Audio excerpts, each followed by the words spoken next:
Bonjour à tous.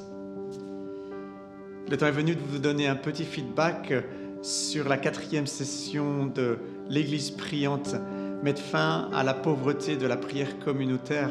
Et hier, on s'est de nouveau arrêté sur un des enseignements phares de Jésus sur la prière communautaire, lorsque dans Luc 18, il nous parle d'une veuve qui représente l'Église, qui est faible et qui est vulnérable, et elle est oppressée par un adversaire qui est plus fort qu'elle. Et cette veuve n'est pas sans espoir parce qu'il lui reste toujours sa bouche pour crier. Et Jésus de conclure, Dieu fera promptement justice à ses élus lorsqu'ils crient jour et nuit.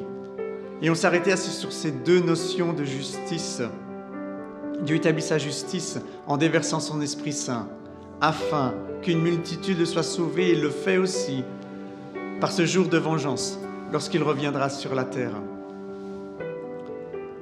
Nous voulons tous vivre la puissance que l'Église primitive a expérimentée, mais peu d'entre nous veulent vivre le contexte dans lequel ces miracles sont passés, qui était un contexte de persécution et de grande faiblesse pour l'Église.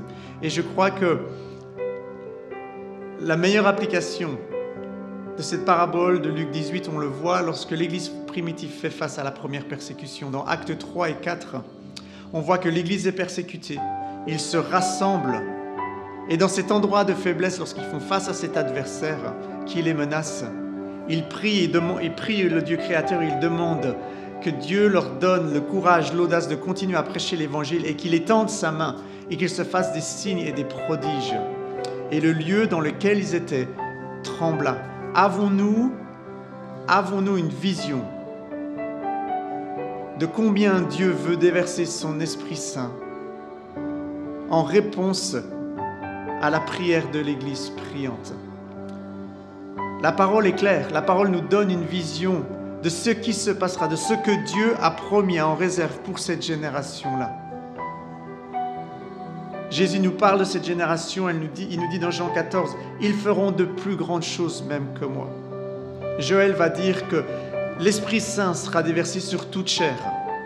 Il y aura des signes dans le ciel et sur la terre en réponse à la prière de l'Église priante. Le prophète Michée nous dira que les miracles qui se sont faits en Égypte pour délivrer le peuple d'Israël se repasseront, s'accompliront de nouveau, seront de nouveau vus dans cette génération-là. Je crois que le plus grand danger, ce n'est pas que l'Église devienne faible en Europe, qu'elle devienne persécutée. Je crois que le plus grand danger, c'est que par manque de vision de ce que Dieu veut faire en réponse à la prière des saints, l'Église n'élève pas sa voix. Et le troisième point qu'on a regardé, c'est la compréhension du Dieu, le juste juge.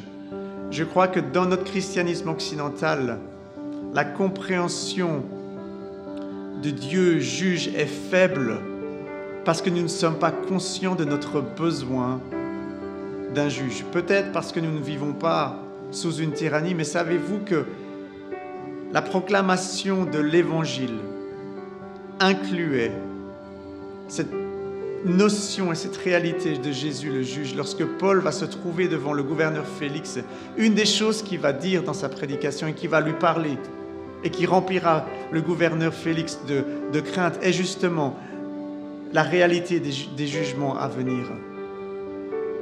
L'Église de la fin des temps se réjouira de la manifestation de Jésus le juge. Jésus ne veut pas simplement un partenariat avec son Église priante pour répandre son Esprit Saint afin qu'une multitude soit sauvée. Il désire aussi un partenariat avec son Église priante afin qu'il puisse venir des cieux affliger ceux qui affligent son Église, comme on voit dans 1 Thessaloniciens 1, lorsqu'il reviendra du ciel avec ses anges puissants dans une flamme de feu. Je vous encourage vraiment à prendre ces passages, à les transformer dans une discussion, une conversation avec le Seigneur, et que cette vision de ce que Dieu veut faire au travers de l'Église priante puisse éveiller en nous ce désir, cette conviction d'investir du temps dans la prière communautaire. Soyez bénis.